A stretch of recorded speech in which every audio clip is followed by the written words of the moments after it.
Jonathan DeLuca, who writes in a lot. Fantastic. He writes in and says, hello, Ben and company. With all this Switch news creating a fair amount of concern amongst gamers, is it possible we're overreacting? Yes, the Switch launch lineup is light compared to past console launches, but is that really a bad thing? I, for one, wouldn't mind a platform that has a more refined library of games and find it kind of refreshing. I might be only playing 5 to 10 games on the Switch as opposed to 50 to 100 on my Xbox or PS4.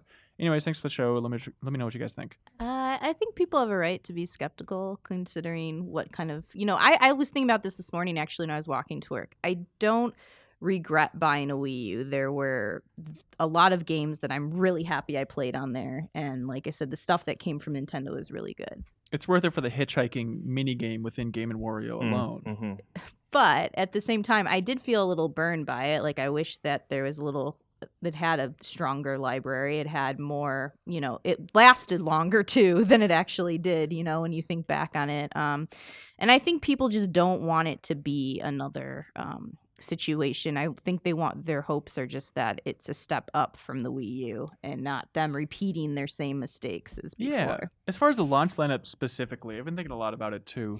I understand it's light, even compared to Wii U, as we talked about on the podcast, it's light, but I'm growing more and more optimistic about it. Dan Tack's going to vomit in his mouth, I understand. I'm not gonna but vomit. realistically, Zelda appears to be a gigantic experience. On top of that, Puyo Puyo Tetris, which is fantastic. I'm excited to play that. And then also a new Bomberman game. That'll last me for months. That sounds great. There is a lot of launch lineups are like, we got to hit a bunch of genres. Yeah. And I don't know if that's always necessary. Yeah.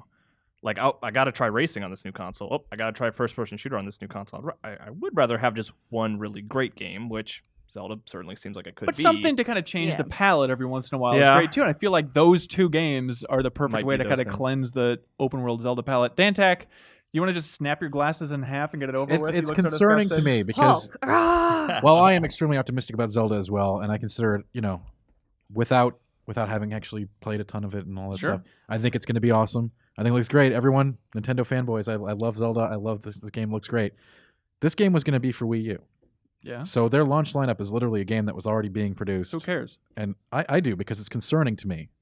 They have nothing else. What's coming down the line? A Mario game. And that's coming in 6 months. Well, there's plenty of stuff. Fire Emblem, SMT. Well, I know, but- Xenoblade Chronicles too, if you're an RPG Yeah, fan. But that's it's still there for really you. far off. But as Yeah. far as like the next big hit, it's going to be Mario Kart 8, which I believe is in April. Splatoon is also this year. Splatoon 2. Like they're going to Splatoon's a big be one. filling that year out with smaller releases along I just the way. think, for me, much of what we've seen is Nintendo continuing with the mistakes that we've become accustomed to now, and I'm not showing. I think it's too early to say. It is man. too early. It is too early, but I just did it. But I think so. that's why. I just think that's why people are kind of like, concerned, and why they're not like entirely on board. It's like, I don't know. As I say, I don't know if I can take another Wii U situation. Again, I want to temper everything by saying I want Nintendo to be awesome, Yeah. and then this criticism Sure. comes from a place of many of my favorite game of all time is a Nintendo game. All right, But as far as the launch lineup, like you look at like PS4, like it wasn't overflowing, but it Launch- wasn't as light as sure. this. But like you look back on it, okay, Knack and